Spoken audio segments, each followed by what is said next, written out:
All right.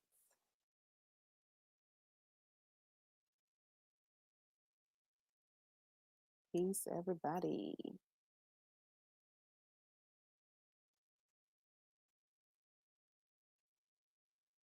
All right. Just wanted to do a quick check in. Peace, family. How are you? How you holding up? Um, it's a sad day here in Michigan. Um, whew, Rona. It is out here, baby. But we've got to stay prayed up. Remember who we are and whose we are. Get armored up. Get grounded. Get rooted. Super, super important. So I just wanted to um, do a check in and do a bit of a share. So, this evening, just got off an amazing session with the girls of figure skating in Detroit. So, shout out to the girls figure skating in Detroit. Um, Started out as in figure skating Harlem about 25, 24 years ago. And it is a organization that puts girls of color on the ice. And I think that is absolutely amazing. But the part that I'm involved in, which I'm super proud of, is to be their leadership coach. And they are just leading the way. It was just, oh, so good. But I wanted to expressly check in to talk about power, privilege, and impact. So we started our 12-week course on Monday, and it is a very intimate container. It is a brave and safe space. And so it's important to hold both spaces, right? Because what we're talking about in this course, yes, are the historic implications of colonization, um, what it's like to basically have your whole identity stripped away from you. Everything that makes you who you are, all of the richness of your humanity and your expression, what implications that have, and then the responsibility. And so a lot of times in this, the space of coaching or personal development, spirituality, we talk a lot about healing. Oh, we need to heal. We need to heal. We need to come together. But here's the thing: healing is not possible without acknowledgement. So we can't jump to this space of healing if we're not acknowledging, if we're not telling the truth about a situation.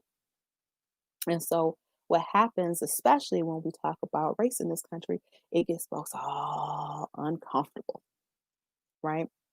And so what that discomfort is, what is that discomfort? It causes us to project because now we have to look within ourselves and see how we are participating in the thing that gives us the rub. Well, to do this kind of work, it takes a lot of self awareness, but also the willingness to be vulnerable and look at the things that you're not aware of and how you may participate in harm, even unintentionally. And so when we look at things as we did, just even in practical ways, even when references are made and when you sit on boards, right? So for those of us who are in the nonprofit space or even in the for-profit space, when we look at boards, when we look at the top, and even if you are an entrepreneur and you work for self, when you look at who is your OBM, when you look at who are your frequent collaborators, not only what do they look like, but what is their consciousness? Because what we're talking about is a consciousness. So when we get underneath that thing, right, of systems and institutions, underneath that thing is people. People uphold the culture, which is a way in which one conducts themselves as a culture. It is what is widely accepted, constitutes what is the culture. And so if we have a culture that continues to center whiteness, if we have cultures that continue to, even in some of these, the spaces that are very feminine, we can still be very male identified. We can still have an us versus them. That spirit of competition can seep in. That spirit of perfectionism can still seep in. That spirit of scarcity can still seep in, right? If we're not conscious about how we do be and have our being in the work, right? So when we look at things like the body, what we're talking about, at least in the Decolonize Your Business course, we're talking about a collective trauma that impacts all of us, that up until this point has not been fully dealt with. And so when we look at the events of the summer, so many of us were outraged, right? And so we went and grabbed books, right? We took all the classes and courses. But here's the thing, if you took any of those classes and courses, and there's some amazing leaders out here doing this work, that's not it. It doesn't stop there, because we're talking about centuries upon decades and years of revision, because we get embarrassed, right? Because we don't want to look at, we don't want to acknowledge. And I get it, as a highly sensitive person and empathic, we have to be mindful of our adrenals and be mindful of our energy. But here's the thing, we were born for this time. We were placed here at this particular time in 2020 vision, clear focus, clear sight, clear knowing, clear feeling, to be the ones to dismantle. So when we look at our positions that we hold, and when you're starting a whole business, it's an undertaking. I get that. But here's the thing, you go into business because there's something that doesn't exist.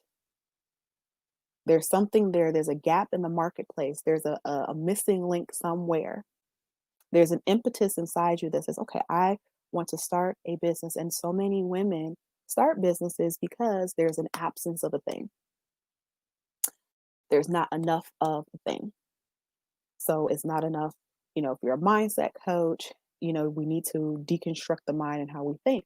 And that goes back to this idea that we're separate, this idea that we can do things alone. And when we have these businesses, we hear so many times about that, hitting that 10K month, and, hitting that 5K month, or, um, what we have in our bank accounts, and all of the tactics and strategies to get there. But what we're not talking about is what is in the heart. Okay. What is in our consciousness? And right now, with so many issues and some of the things that we talked about, even on our first day, is how do we hold our privilege? What has been our conversations with our families? What has been the thought process? What can we do where we are?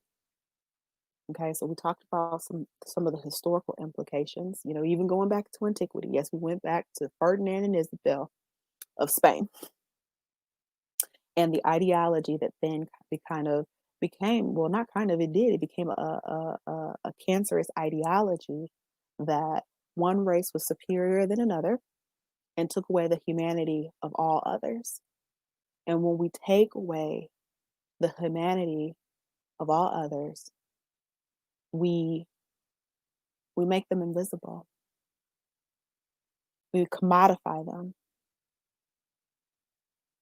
They're here for our own, for our pleasure, our enjoyment, our labor. And this work is going to require emotional labor.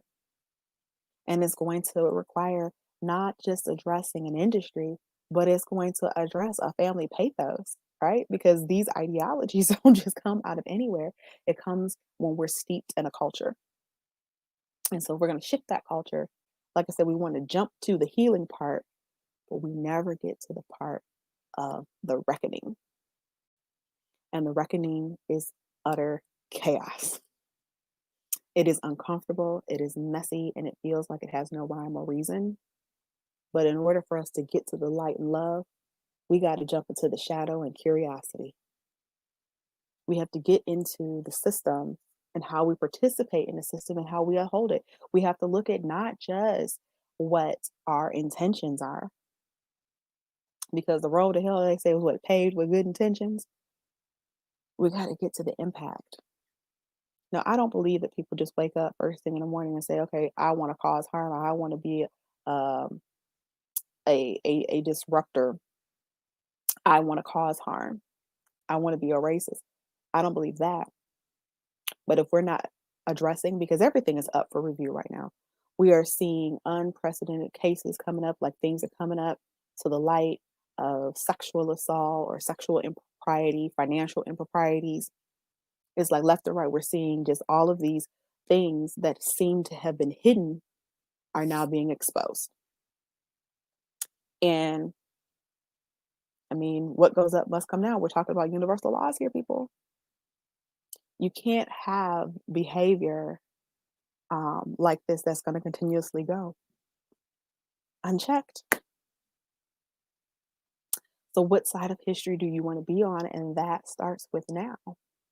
It starts where you choose your choices now, your consciousness now, your ability to shift and recognize that, especially when we talk about the fallout of feminism, right, which gave way to womanism, which we talk about in the course, the distinction between feminism and womanism, there was an opportunity. And if you join this, there still is an opportunity to heal that rift, right? There's an opportunity to course correct. And so, how does a business owner hold the space of activist and business owner? Activism looks so different for each of us. Some of us, yes, are going to be out in the streets protesting, but it also looks like checking our privilege, okay, and not bristling against or acknowledging the bristle.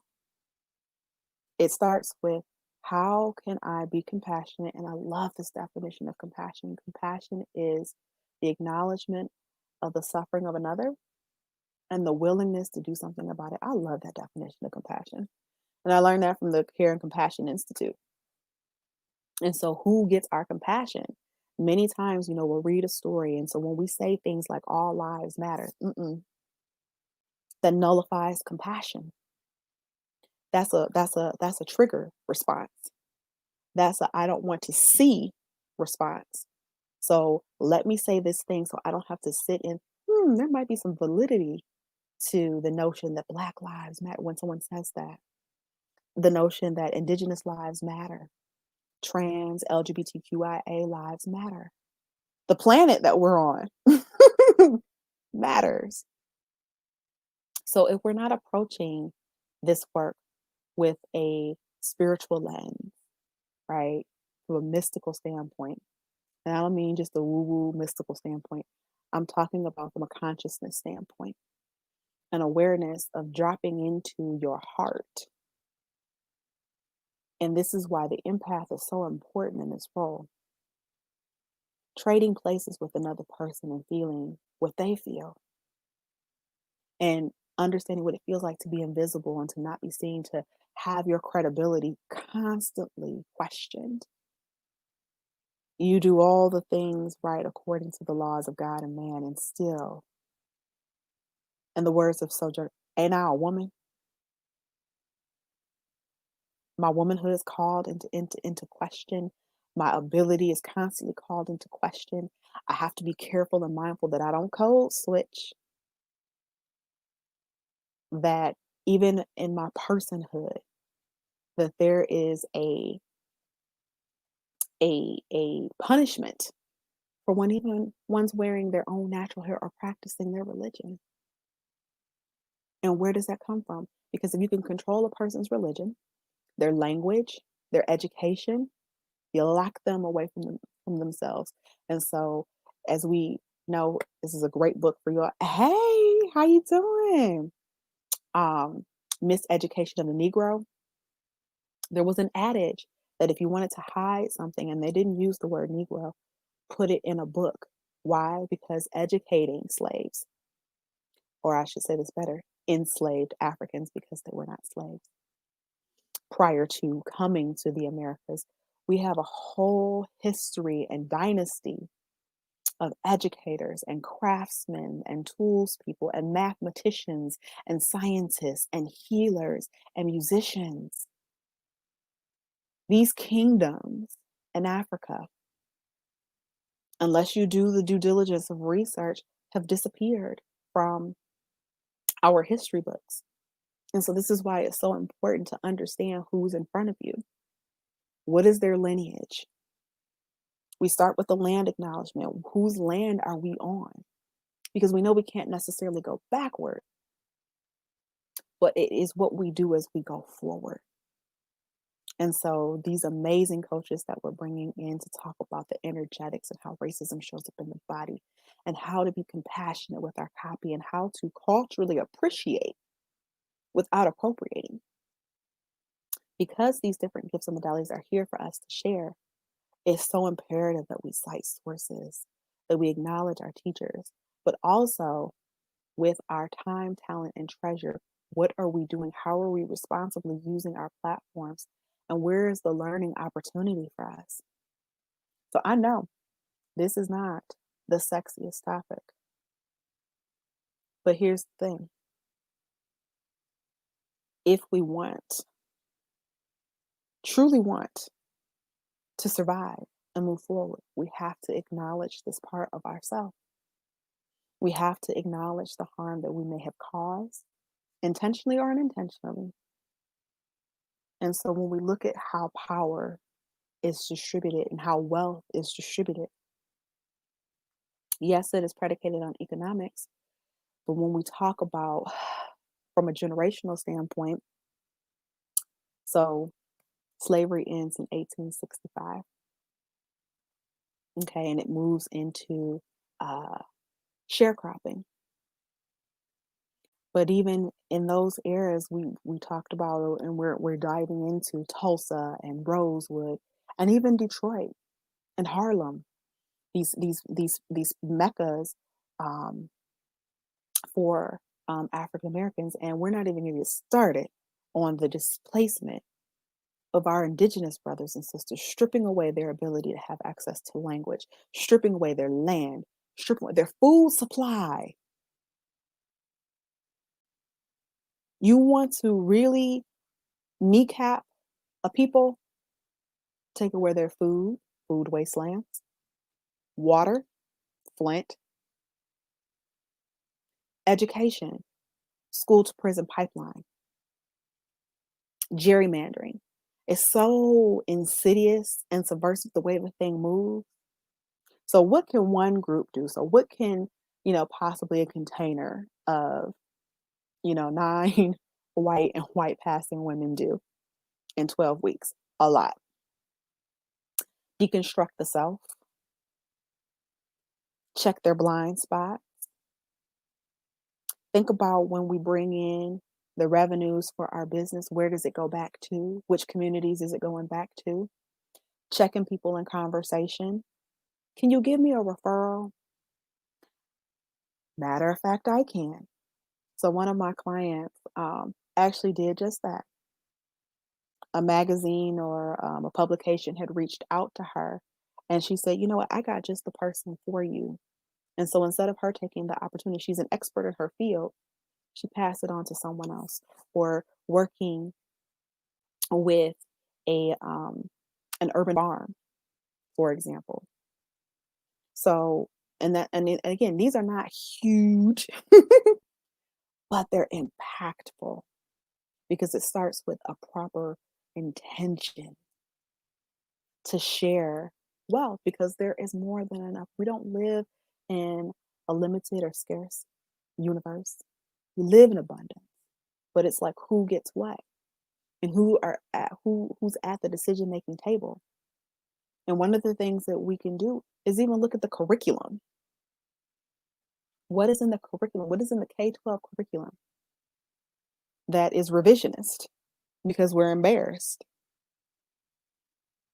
How can we look at making sure that there's a more expansive view, more points of view, more lenses to look through? Because all of us have filters, all of us have biases, yes, but that is not an excuse to stay complicit, and that is not an excuse to stay silent. So, my invitation to you is this: I'm holding the cart open for the Decolonize Your Business 12-week program until this Friday. And inbox me if you have questions. Where you stand in this, because we need more than just allyship. When we look at what has happened in this country, it's terrorism, is really what it is. And we don't want to call it that, but that's what it is. That's right. We do. We need more lenses. And we have to unfilter our own lenses. So we got to check our own privilege and we have to check our own bias. And this is why being empathic, you're led by your intuition, right? And these are faculties that, again, when we talk about our educational system, we're not taught to tune in. We're not taught about your gut feeling. In fact, tonight, one of my babies said that she wanted to start her own business. And so I showed her a clip of a business, Mixed Chicks. If you don't know what Mixed Chicks is, go check them out. They're amazing.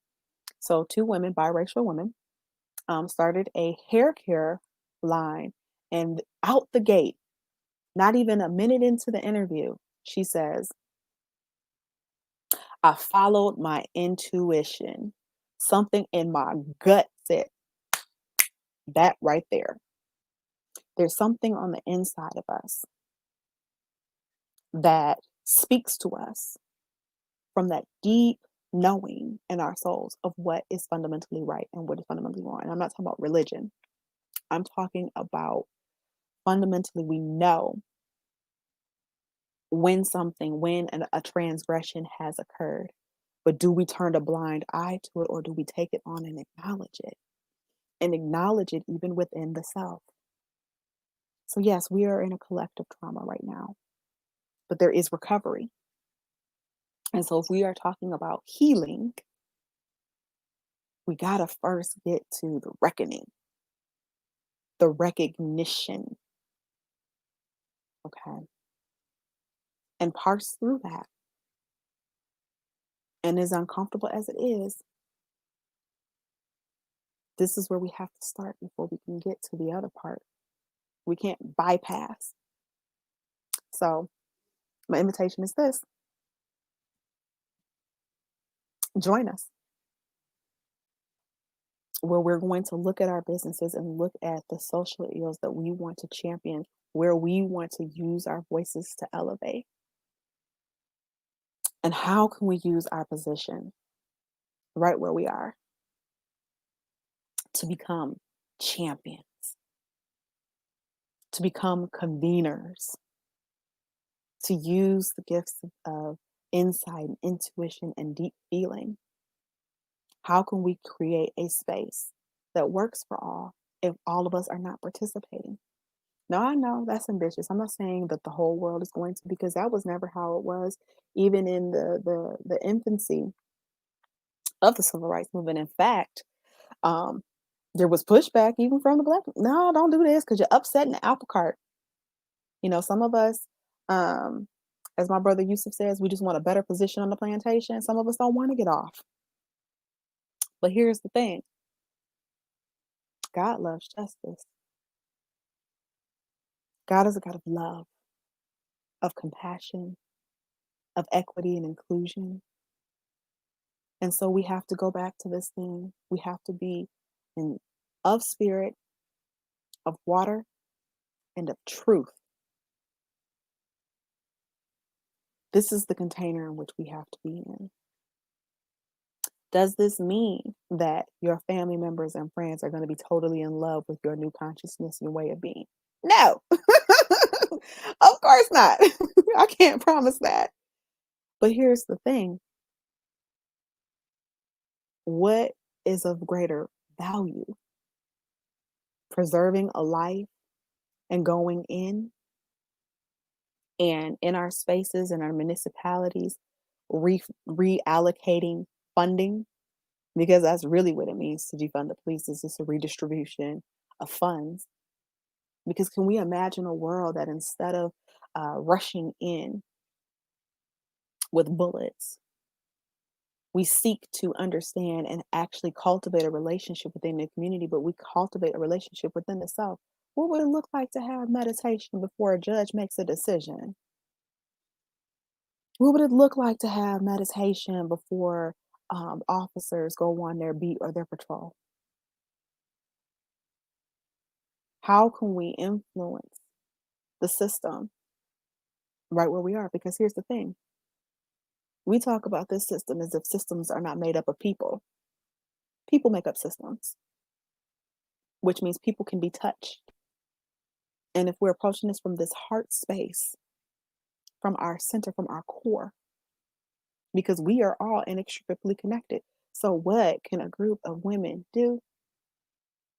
Create a new one, shut it down, create a space of wholeness. But first, we got to do that ugly part. And let's not even call it ugly. We just got to do the work. Let's not even label it. We got to get in there and do the work. And so, where is your power? Truly, where is your power? Where does it come from? It comes from within. And so, your status, your connect, what is it for? If it's not aiding the evolution and life, the dignified life of another. And that's what we're all here to receive. We are all worthy of a dignified life. So it's time to get uncomfortable. It's overtime to get uncomfortable. Because we think about the cases that we've heard about, Quan Charles in Louisiana, 15-year-old boy, body found mutilated. Police have done a piss poor job of investigating that. Dawn Wooten, bless her heart, blowing the whistle there in North Carolina. But this isn't the first instance of Black and brown bodies being sterilized. Tuskegee experiment. Hello. The sovereignty of the feminine body being mutilated, violated. Venus Hottentot. And if you don't know who Dawn Wooten is or the Venus Hottentot is, Google is your friend. Go look those names up. Hottentot Venus, Dawn Wooten. It takes bravery. And it takes courage. And I'm not saying it doesn't take those things to hit those desired figures that you want within your business. But what I am saying is we cannot do business as usual. Compassion, culture shifting, a little bit of good trouble, well, a lot of bit of good trouble is what's required right now. So here's the invitation. Join us this Monday. You have until Friday to join us. I won't be offering this course again until next year, but next year it might be too late, because the reality is we're under two pandemics, one of systemic racism and of course this coronavirus, but who is being disproportionately affected by it? Whose suffering is being amplified by it? And so what can we do? Use our power, use our privilege to create an impact.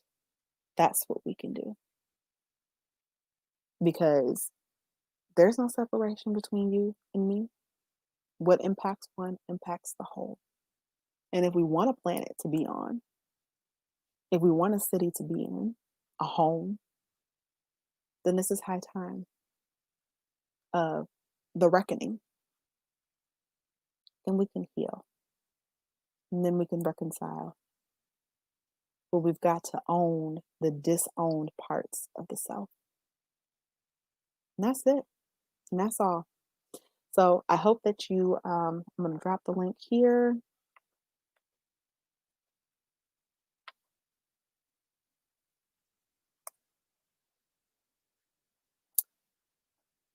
Would love to have you with us. Tag a friend.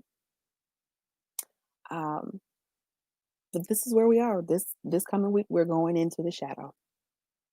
hmm And if you're familiar with NA or AA, the fourth step is the critical moral inventory of one's self. And we're going to itemize and look at in black and white where our privileges are, where our punishments are. But how can we co-create in a space that is brave and safe and bold to create a new system? Because we're not going back to the old world. The clock stopped here in Detroit on March 13th, 2020. Don't know where the clock stopped where you are in the world, but the clock stopped. We're not going back to that world. But what is the world that we're going to move forward in? And all I can say is the one with our consciousness and with our intentions and with our actions that's shaping that world now. And personally, and this is personal for me, I do want a place where girls like mine can see a version of themselves. Girls like mine can be free to sit at any table they want to, or have the audacity to create their own, to walk fully in themselves without judgment or fear, and move into those spaces where they're not going to be weathered. So, yeah, this is personal for me. It's extraordinarily personal for me to do this work, but it is necessary work. It's my bloodline. So, how do you do this? Call on the Almighty.